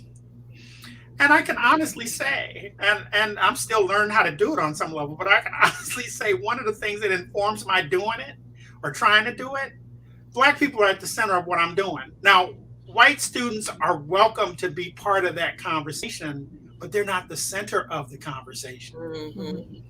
They can opt to set aside their privilege and participate in a different way, but it means that, I don't articulate the illusion of our classroom being a safe space because it's going to be uncomfortable for some people. Yeah. But the point that I think Morrison is making about dreaming is that dreaming is labor. You don't get to the city on the hill by just trying to imagine it. You have to work for it to happen. And for better or for worse, we have white people who think that reading 20 books on a reading list is the task. And I've always known, and I have a feeling my dear colleague, Professor Davies, knows this as well, because I think she was one of the first persons that told me this.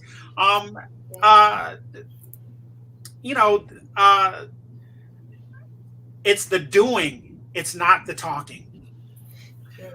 It's the making, it's the process. So if you want to talk about what's African, in West Africa, they're concerned about the process. They're not concerned. They're concerned about let me put it this way. They're concerned about the qualitative, not the quantitative.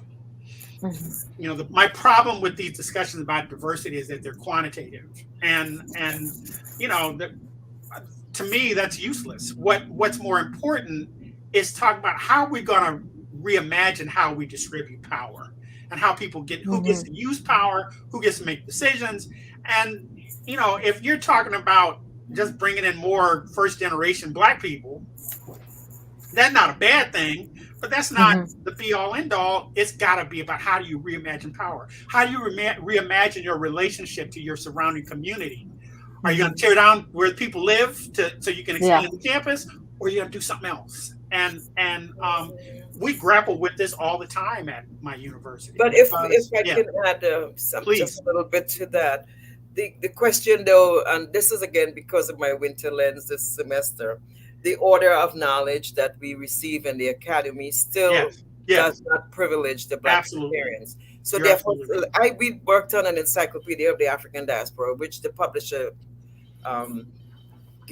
said was 3 volumes. We needed the same number or more as the older encyclopedia, 25 volumes. So basically 20 books is not enough. It's the entire structure of how one learns and what is taught. So, the problem is that most students, even in this university that I work and all of the others, they could come right through the university and never take a course in Black study. Never and not feel deficient. Course. Never take Latin American. Never heard about Haiti. And these are people now who are going out, never heard about Brazil, or if they do, they're thinking Carnival. So these are people now who are going to go out into the world and become professionals. So the university is implicated. The system of knowledge transmission is implicated. So giving 20 books is not enough. No. Generally, again, like you said, the student who comes into the classroom, a white student, feels, oh my God, this is about me.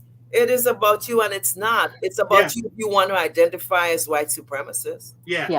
So I often say, why you don't have to agree with Dr. Flint in Incidents in the Life of a Slave Girl. Why would you understand Dr. Flint's position? You need to understand the other position of the protagonist who is being set upon by him. He is an oppressive factor. So it's who does one identify with, and how does one get knowledge in the institutions? So I have to still compliment you all for doing this. Yes, absolutely. And there should be many other versions of this. So even at Cornell, where Toni Morrison went to school now, this is why I started with that building. We still have to push for, really, are you all not going to recognize her Yeah. Should there be more? Should there be some? Everybody in this university should know who she is, right? Shouldn't they? So basically, the order of knowledge then that we receive and that we transmit as intellectuals, and not we're not just talking about Black intellectuals, talking about everybody. Yes. We are implicated in maintaining a system which is so one-sided and does not provide the adequate range of information that would make healthy individuals on the other side. Yeah. I was thinking actually about, because one of my friends, she sent me this issue regarding some translations on Morrison here to Brazil, and how in some translations they kind of erased some of the Pidgin and the Creole like language use and some of the words that she uses, to sort of focus more on her style and her form and her kind of poetry. And I think that's a bit problematic in and of itself, because it's more digestible sort of for you to erase the Pidgin and the Creole that is harder for the reader to understand, and sort of try and keep the beauty of her writing that is sort of more I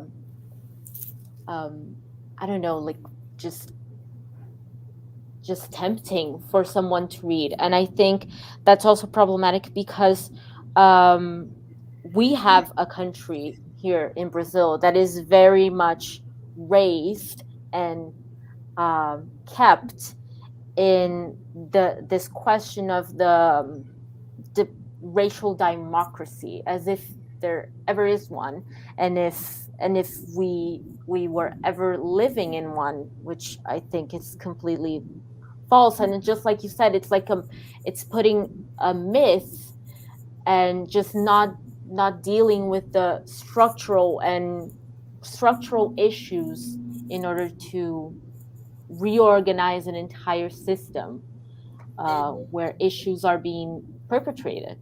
Right. I think Professor Adams, who you would have had yesterday, Yeah. she and Professor Janice Mays at Syracuse, they've done a lot of that thinking around the question of translation. Yeah. And I know Professor Adams was consultant for the French translations.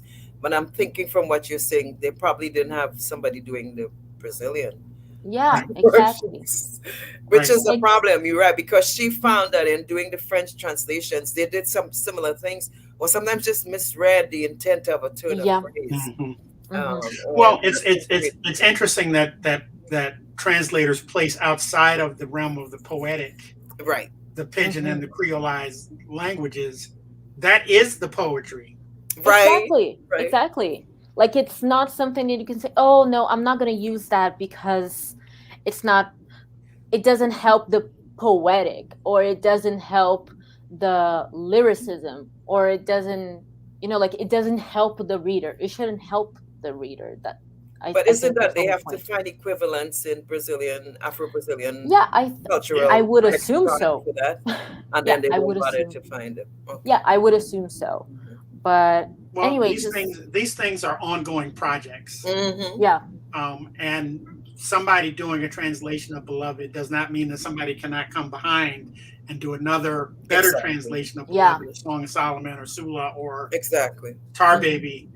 Just like we should never settle on one version of the one movie version of the novel Beloved. Somebody can make another one. They should. The first one's pretty bad. I think I took students to see it, and we were the only ones in the theater, and there were only 8 students. I know. I kept shouting as I left, "Read the novel." People must have thought I was a man.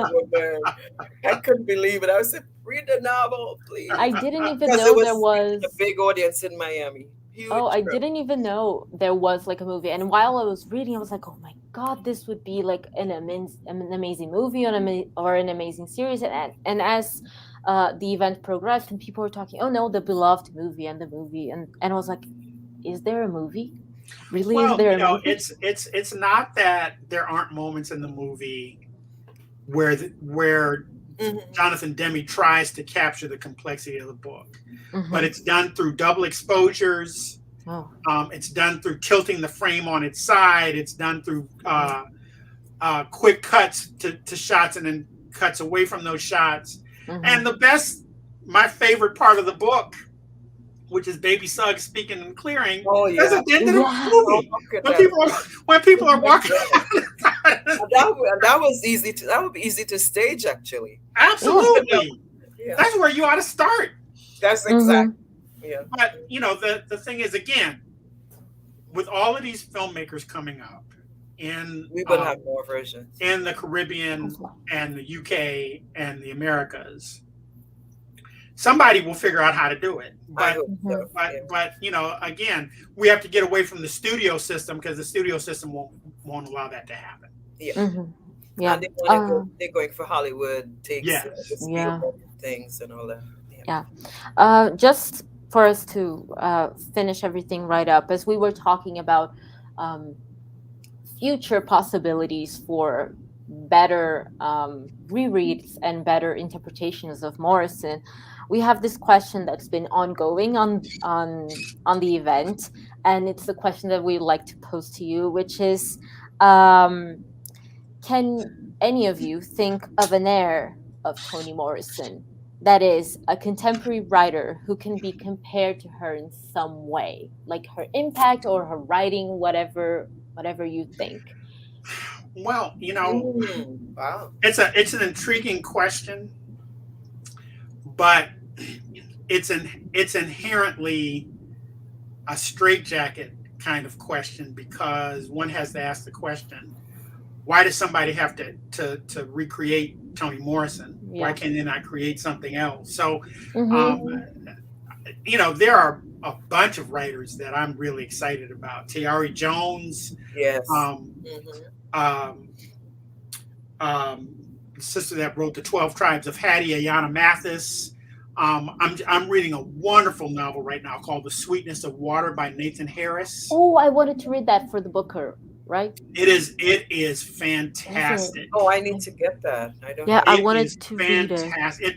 It is sublime. That is the only way to describe it. I'm gonna buy it. You just made me want to buy it now. There's Daniel Black's novel The Coming. Yeah, I've heard about which it. is about the transatlantic slave trade and the Middle Passage from the point of view of the kidnapped. That will have you in tears. It is a absolutely lovely book. And there are others. I think that I gave a talk at the American Studies Convention in 2019, where I said, it's time for us as critics to really begin to think more broadly than Morrison. Morrison is really important, but we need to remember Morrison was an editor. So exactly. Neil Jones, Ernest J. Gaines, Leon Forrest, Angela Davis. There are all of these people, and they're talked about in the documentary. There are all of these people that she saw into print. If she saw herself as the be all end all, I don't think she would have done those things. What we're striving for, and I'm pushing myself to teach courses like this. What we're striving for is, what are people thinking about, post Toni Morrison? Yeah, now. Yeah. We're going to at some point get a novel that is directly in conversation with the George Floyd moment. Yeah. It's not to say that we haven't had novels that are engaged with the idea of treating Black people like that, but the bottom line is that there are a number of novels. Honoré Jeffers has just published a book called The Love Songs of W.E.B. Du Bois. Yeah. It is 806 pages. Wow. It took her 10 years to write it. Pick for Oprah's book club. There are people that are doing the work. Yeah. And that's not to even talk about African American poetry or African American drama, where people are doing the work.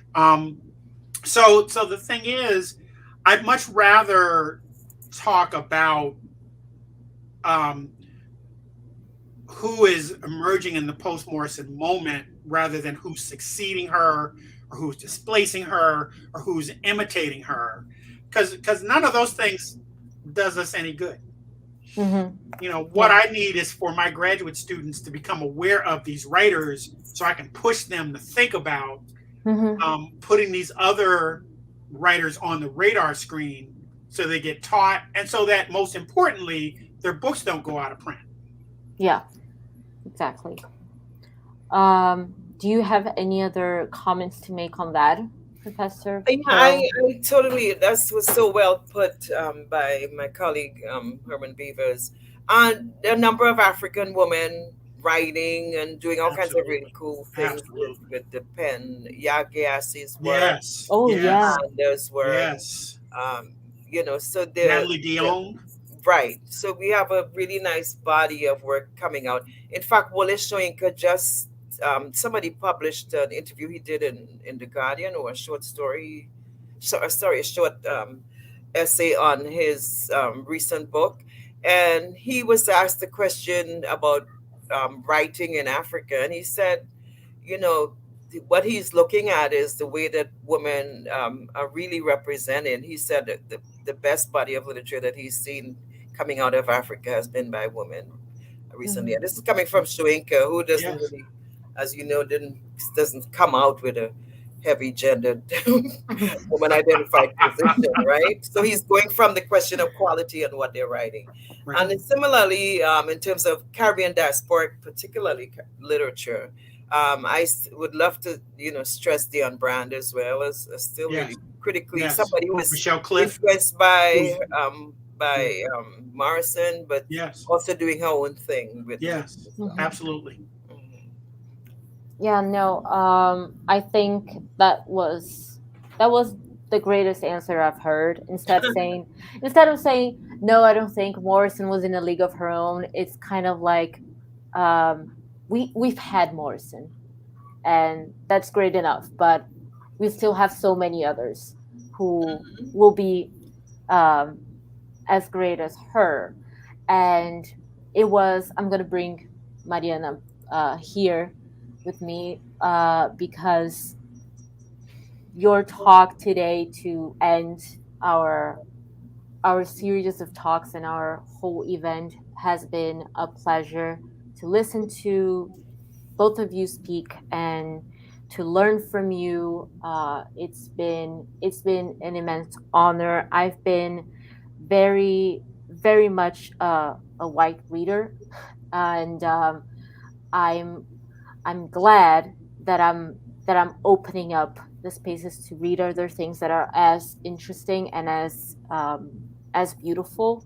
And I thank you, both of you, and all the other professors who took their time to, you know, share their knowledge and share their work with us. And it's been an immense pleasure. Mari, do you want to say something? I don't want to sound repetitive, actually, but I think I need to say something. In fact, I'd like to thank Professor Boyce Davies and Professor Beavers again for accepting our invitation and for joining us in this celebration. It was a unique experience, and we couldn't be happier with this amazing chance of listening to you both. Thanks to Professor Boyce Davies for providing us beautiful images and explanations, especially when it comes to the idea of home. In fact, this is a very challenging concept for most of us to relate, but of course we can learn a lot from Toni Morrison's writing. And finally, thank you to Professor Beavers for presenting us such a thoughtful presentation from this powerful book that is The Bluest Eye. And thank you for quoting Paul's deep passage. It was sublime, in fact. It was one of the most beautiful moments in my life. And it was great to hear that from you, especially since that is one of the most beautiful quotes that I've ever read. And finally, thank you so much. Thank you, Bia, for the idea of this event, and all those who watched us during these 3 amazing days. Thank you. Thank you for the invite. Thank you for the invitation. Thank you. It was a pleasure to be part of this. Thank you. Yes, Hopefully our we'll pleasure. see each other in the not so distant future in other better circumstances. And in the real. Yeah, in the Yeah. real world In the Real- first, right. next time. Right. I'm looking forward for to my trip to Brazil for the next conference. Yes. Okay. Yes. For sure. Everyone's invited. So Okay. yeah, thank you very much, guys. Bye. Bye. Thank you so Take much, care. professors. Bye.